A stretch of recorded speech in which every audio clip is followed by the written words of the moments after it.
Bismillahirrahmanirrahim. Assalamualaikum warahmatullahi wabarakatuh.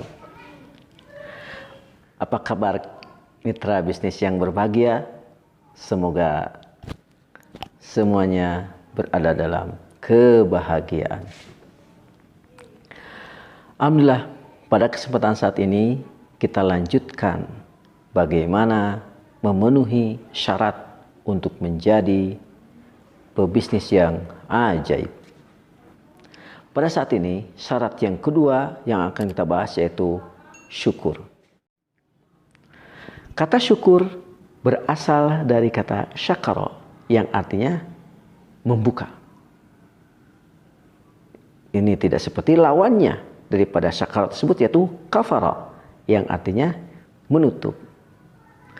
Berarti di sini mitra bisnis yang berbahagia, kita pahami bahwa yang dinamakan syukur itu adalah terbukanya jiwa atas penerimaan, pengakuan berbagai nikmat atau karunia yang telah Allah berikan kepada kita, yang begitu besar, yang begitu banyak, untuk dipergunakan sesuai dengan kehendak Allah Subhanahu wa taala, yaitu ibadah, mengagungkan Allah Subhanahu wa taala di dalam kehidupan. Kita tahu bahwa Allah Subhanahu wa taala telah memberikan begitu banyak nikmat dan karunia-Nya kepada kita di dalam berbagai kehidupan kita. Situasi apapun, dimanapun, kapanpun, kita senantiasa diliputi oleh nikmat Allah Subhanahu wa taala.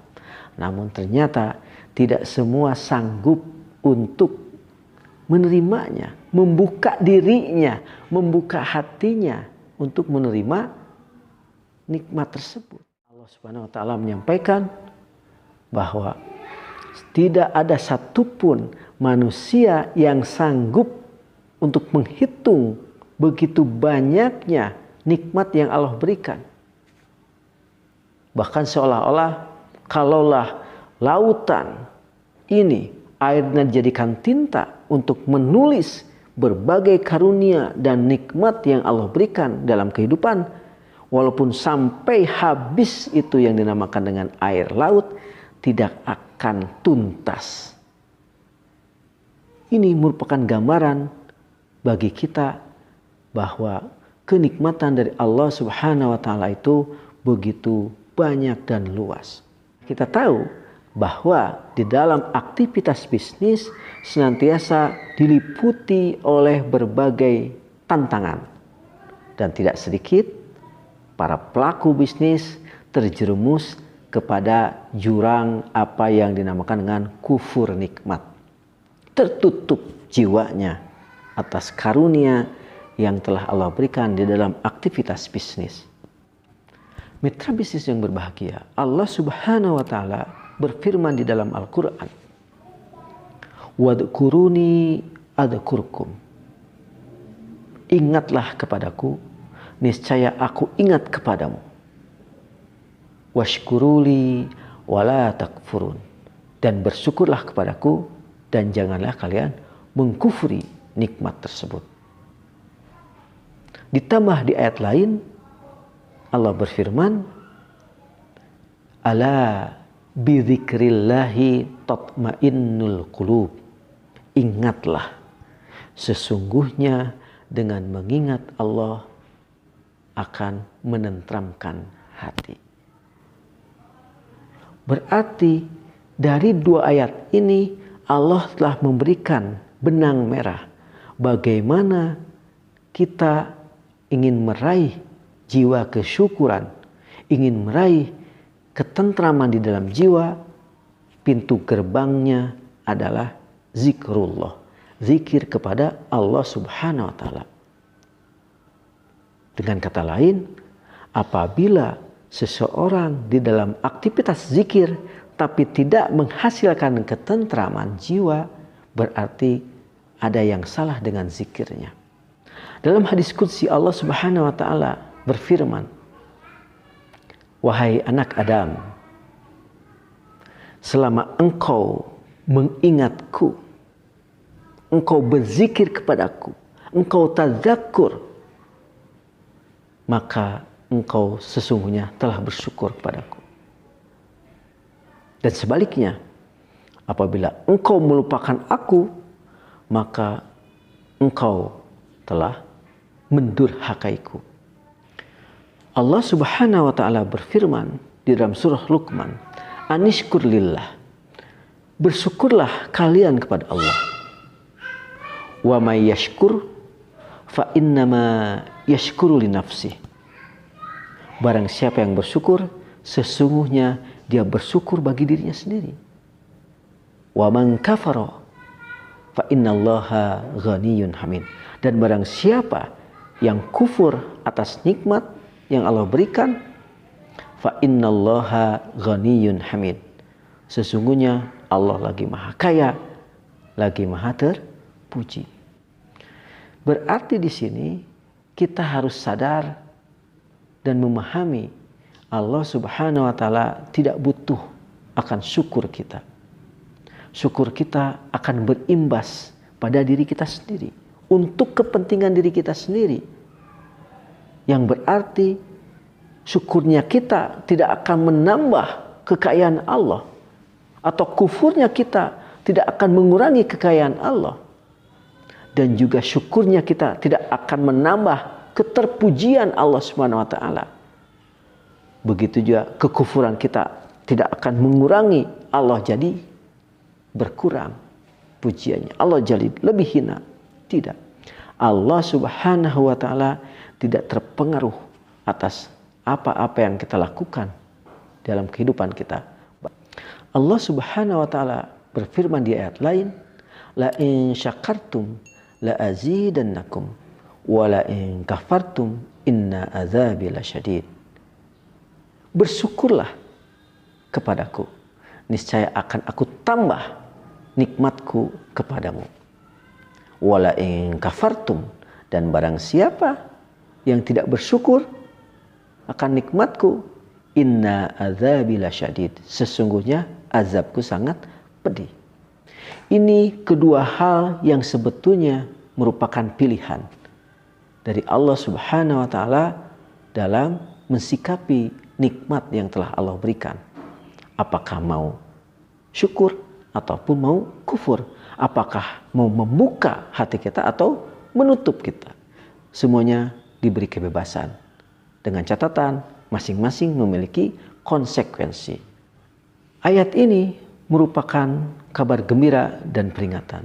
Namun ketika Allah Subhanahu wa ta'ala menemukan kebanyakan manusia dari kedua penawaran ini, walakinna aktsaran nasi la yashkurun, ternyata Allah Subhanahu wa ta'ala menemukan kebanyakan manusia tidak bersyukur.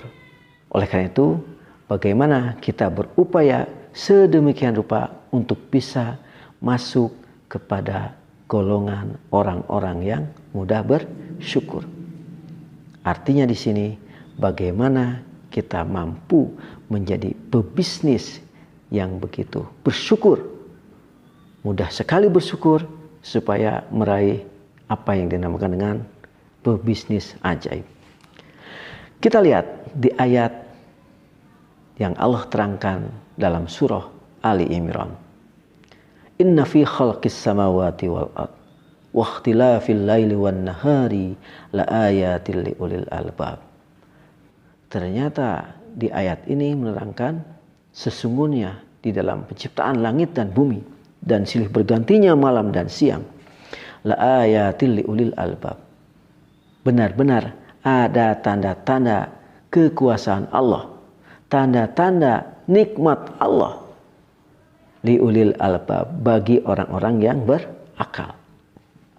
Jadi syaratnya para mitra bisnis yang berbahagia untuk meraih apa yang dinamakan dengan syarat yang kedua tadi, syukur, yaitu harus berakal. Nah, ini dijelaskan di dalam ayat berikutnya. Alladzina yadhkurunallaha qiyaman wa qu'udan wa 'ala junubihim. Ternyata orang yang berakal sehat itu adalah orang yang senantiasa zikrullah, berzikir kepada Allah, ingat kepada Allah. Ingat kepada apa? Ingat akan keagungan Allah, ingat akan bukti keagungan Allah dengan memberikan berbagai karunia, berbagai nikmat yang tiada tara.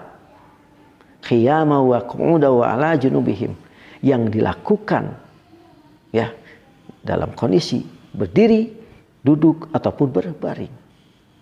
Aktivitas bisnis kita dengan berbagai tantangan yang dihadapi, apabila dirinya tidak peka akan berbagai karunia yang Allah berikan, maka ini bakal banyak mendapatkan kehilangan kesempatan, bakal banyak menghilangkan peluang. Mengapa? Pertama, karena dia tidak sadar, dirinya tidak terbuka bahwa karunia Allah Subhanahu wa taala, nikmat Allah Subhanahu wa taala senantiasa meliputi. Kita senantiasa dihadapkan dengan berbagai karunia, berbagai peluang, berbagai potensi yang bisa kita manfaatkan. Sekecil apapun itu peluang, kita harus manfaatkan. Dan ini tidak sedikit. Ada orang-orang, ada para pebisnis yang melakukan bisnis ketika dihadapkan oleh beberapa peluang. Ada yang peluang yang besar, ada yang sedang, ada yang kecil. Dia senantiasa tergoda oleh peluang yang besar. Namun dalam hal ini bagaimana sikap kita mau membuka diri bahwa peluang itu merupakan karunia dari Allah Subhanahu wa taala. Nikmat dari Allah Subhanahu wa taala yang perlu kita syukuri. Dan dalam hal ini adalah jiwa yang peka, jiwa yang sensitif terhadap apa yang dinamakan dengan nikmat dari Allah Subhanahu wa taala. Para mitra bisnis yang berbahagia, hal lain yang perlu kita syukuri yaitu kita memiliki apa yang dinamakan dengan karunia tim kerja bisnis. Mereka merupakan anugerah dari Allah Subhanahu wa taala untuk dihadirkan kepada kita untuk membantu kita di dalam melaksanakan bisnis kita. Ada pegawai dari high level sampai lower level. Ini merupakan mitra kita. Bagaimana kita memiliki direktur, memiliki manajer, memiliki supervisor, sampai memiliki staff. Itu merupakan karunia Allah. Orang-orang terbaik yang dihadirkan kepada kita untuk membantu kita. Kalaulah di antara tim ini lupa, tidak zikrullah, tidak syukur kepada Allah, tidak membuka hatinya bahwa di antara kita, eksistensi kita saat ini merupakan nikmat dari Allah Subhanahu wa taala, maka disinilah pertama kali akan terjadi apa yang dinamakan dengan perselisihan dalam tim. Perselisihan di dalam tim merupakan azab dari Allah Subhanahu wa taala dikarenakan di antara kita kurang menerima eksistensi kenikmatan di dalam bertim. Berikutnya yang harus kita syukuri yaitu fasilitas kerja. Fasilitas kerja baik itu bangunan, meja kerja, komputer, kendaraan, dinas, dan lain sebagainya. Itu juga perlu kita syukuri. Karena mereka pun walaupun benda mati, tapi mereka telah berjasa kepada kita. Dihadirkan juga oleh Allah Subhanahu wa taala di dalam bisnis kita untuk membantu kita. Berterima kasihlah kepada mereka. Bahwa mereka menjadi mitra di dalam mengabdi kepada Allah dengan media bisnis. Syarat yang kedua, supaya kita benar-benar sanggup untuk bersyukur kepada Allah Subhanahu wa taala, lanjutan daripada tazakkur yaitu tafakkur. Setelah kita diajak oleh Allah Subhanahu wa taala untuk mengingat keagungan Allah, mengingat berbagai karunia dan nikmat yang meliputi kehidupan kita, Allah Subhanahu wa taala memerintahkan kepada kita untuk tafakkur. Wa yatafakkaruna fi khalqis samawati wal ard. Memikirkan penciptaan langit dan bumi. Bagaimana proses keberadaan apa-apa yang ada di muka bumi ini. Prosesnya benar-benar harus kita pikirkan agar senantiasa dalam tadzakur kita, yang berikutnya dalam tasyakur kita, kita benar-benar menghadirkan Rabbana ma khalaqta hadza batila. Ya Rabb kami, ya Tuhan kami, tidaklah Engkau ciptakan semuanya ini dengan sia-sia. Bagaimana Allah menciptakan langit, bagaimana Allah menciptakan matahari, menciptakan bulan, menciptakan bumi ini, menciptakan air, menciptakan udara, menciptakan api, menciptakan tanah, menciptakan tumbuhan, menciptakan hewan. Apalagi kita memikirkan penciptaan manusia, merupakan makhluk yang paling mulia, merupakan sumber daya yang paling berharga di muka bumi ini. Begitu juga bagaimana kita memikirkan bahwa manusia ini merupakan sumber daya yang sangat penting, yang sangat dibutuhkan dalam mengembangkan aktivitas bisnis kita. Maka tafakurlah, pikirkan eksistensi mereka, fasilitas-fasilitas yang kita pikirkan. Ternyata mereka memiliki fungsi masing-masing, dengan kelebihan masing-masing, dengan kekurangan masing-masing. Kita harus mengakui bahwa kelebihan mereka menutupi berbagai kekurangan yang mereka miliki. Karena masing-masing memiliki fungsi dan perannya. Akhirnya harus tumbuh tasyakur di dalam diri kita. Rabbana ma khalaqta hadza batila. Ya Rabb kami, tidaklah Engkau ciptakan semuanya ini dengan sia-sia. Semuanya memiliki manfaat. Oleh karena itu, para mitra bisnis yang berbahagia, ujung daripada kesyukuran adalah bagaimana mampu memanfaatkan berbagai hal yang penuh manfaat tadi, dimanfaatkan untuk mencapai tujuan kita, beribadah kepada Allah Subhanahu wa Ta'ala dengan media bisnis untuk mencari ridha-Nya. Oleh karena itu, wajar ketika Allah Subhanahu wa Ta'ala menyampaikan ala bidzikrillahi tatmainnul qulub, bahwa ingat kepada Allah itu bisa menenteramkan hati. Karena prosesnya tadi, bagaimana proses zikir itu benar-benar mengakui keagungan Allah, keagungan akan berbagai nikmatnya yang senantiasa meliputi kita di dalam setiap titik kehidupan, dari sejak awal kita dilahirkan sampai akhir. Berikutnya proses untuk mencapai tasyakur tersebut adalah tafakur. Bagaimana kita diajak untuk memikirkan ternyata apa-apa yang ada di muka bumi ini, apa-apa yang ada di alam ini begitu penuh manfaat. Ini merupakan bukti kasih sayang Allah kepada kita. Semuanya bermanfaat, tidak ada yang sia-sia. Rabbana ma khalaqta hadza batila. Yang akhirnya disinilah jiwa syukur itu hadir. Ujung-ujungnya dapat tatmainnul qulub, dapat menenteramkan jiwa. Oleh karena itu, para mitra bisnis yang berbahagia, ketika kita sanggup untuk memiliki jiwa syukur setelah modal awal adalah keimanan, maka ini kita sudah masuk kepada bagaimana tahapan yang kedua untuk bisa menghadirkan diri kita menjadi pebisnis yang ajaib.